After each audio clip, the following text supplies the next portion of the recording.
quieter spot. Probably not possible. But look, it's so pretty.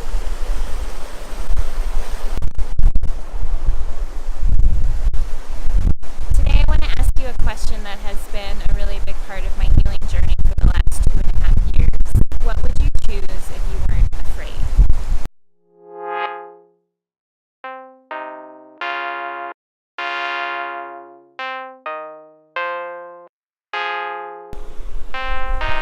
There is somebody out there in the world that will be very happy to know that I ordered some Chacos, so I'll have real outdoorsy sandals.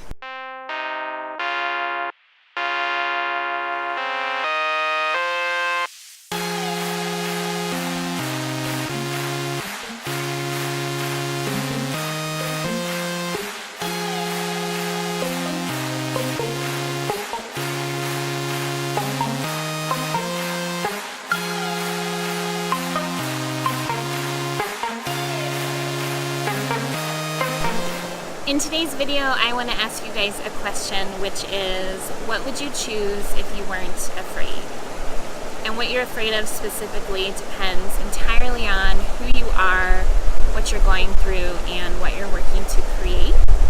And for me, this question has proved to be tremendously valuable and helpful in aligning with what's real and true and intuitively right for me in each and every situation. More specifically, going back a couple years, I asked myself the question, what would I choose if I wasn't afraid of failing and losing everything? I was battling really badly with my PTSD. My business was flatlining after my loss, and I was very lost. I was very turned upside down. I just had a lot of grief and a lot that I was working through. And there was a point that I really had to choose to no longer be afraid of failure and to no longer be afraid of losing my business, losing my apartment, maybe even having to move home. There was a point where I really had to make the choice to stop being afraid, and I wrote a blog post about it. It's called I'm Taking My Feet Off the Wall, which was a metaphor from canyoneering. The idea that you have to take your feet off the wall to allow gravity to align you with where you're supposed to be as you're shimmying down. That metaphor was so timely and so necessary for me because I realized that I was fighting so hard to continue down a path that I simply couldn't walk anymore.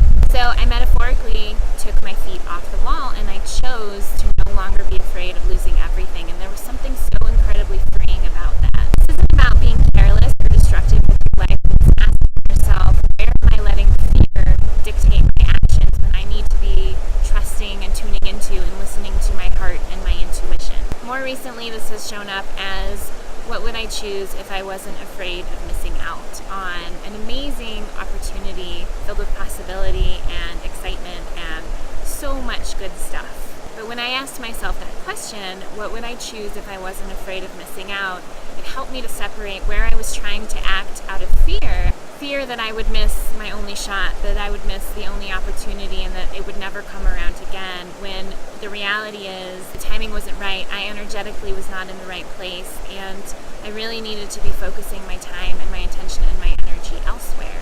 What would I choose if I wasn't afraid of missing out? And getting honest about that has brought some frustration, but also a lot of peace, because I know that I'm taking actions that are best aligned with where I need to be going and what I want to create next.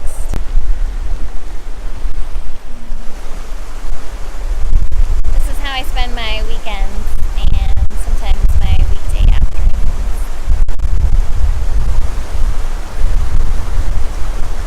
So that's the question I want to leave you with today. What would you choose if you weren't afraid? Sending you lots of love and big squeezy hugs, and I will catch you on another video soon.